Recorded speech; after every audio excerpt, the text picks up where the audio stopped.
السلام علیکم ورحمۃ اللہ وبرکاتہ۔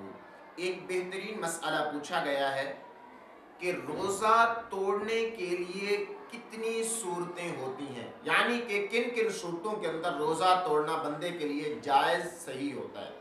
تو میں آج آپ کو روزہ توڑنے والی 4 ایسی صورتیں بیان کروں گا جن کے اندر روزہ توڑنا صحیح ہوتا ہے، اور شریعت مطہرہ نے ایسا کوئی حکم بیان نہیں کیا کہ روزہ نہ توڑا جائے۔ اس میں روزہ توڑنا جائز اور مستحب عمل کے زمرے میں بھی آ جاتا ہے، کیونکہ سب سے پہلے جان ہے، اس کے بعد باقی چیزیں ہیں۔ تو بہرحال میں آپ کو صورتیں بیان کرتا ہوں۔ پہلی ہے کہ اچانک کوئی حادثہ لاحق ہو جائے، اچانک کوئی بیماری لاحق ہو جائے اور وہ تھمنے کا نام نہ لے، جس سے موت کا خدشہ ہو یا اس کے مرض کی وجہ سے اس کے بازو کے ختم ہونے کا اندیشہ ہو، تو اس صورت میں روزے کو توڑنا جائز ہوتا ہے۔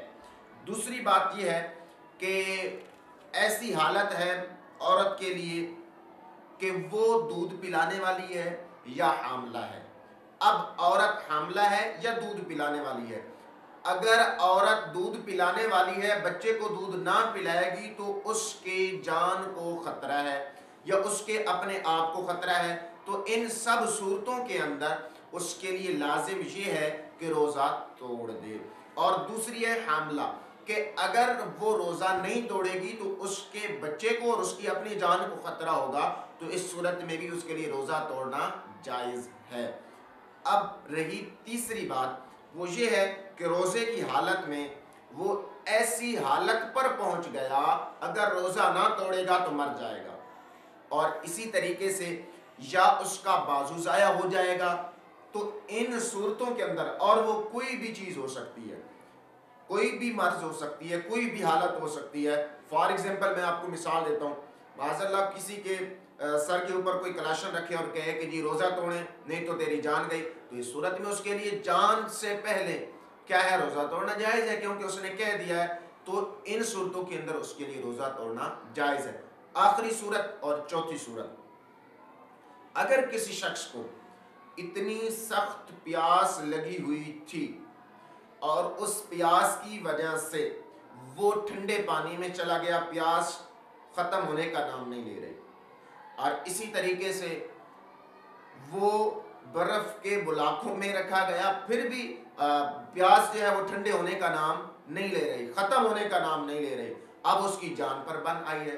تو اتنی سخت پیاس کے اندر جب جان پر بن آئے اور یہ سارے حربے آزما لی ہوں، پانی میں بھی چلا گیا ہو، ٹھنڈک میں بھی چلا گیا ہو، پھر بھی تھمنے کا نام نہ لے رہی ہو، تو اس صورت میں اس کے لیے روزہ توڑنا جائز اور صحیح عمل ہے، اس میں کوئی حرج والی بات نہیں ہے۔ اس کے اوپر علامہ زین الدین ابن نجیم المصری رحمت اللہ تعالی علیہ اپنی کتاب کے اندر اس کو بیان فرماتے ہیں، رد المختار کے اندر، کتاب صوم ہے، کہ روزہ توڑنے کی 8 وجوہات ہیں، اور اس کے اندر انہوں نے اور بھی بہت ساری چیزیں بیان کی ہیں جو میں نے آپ کو بیان نہیں کی۔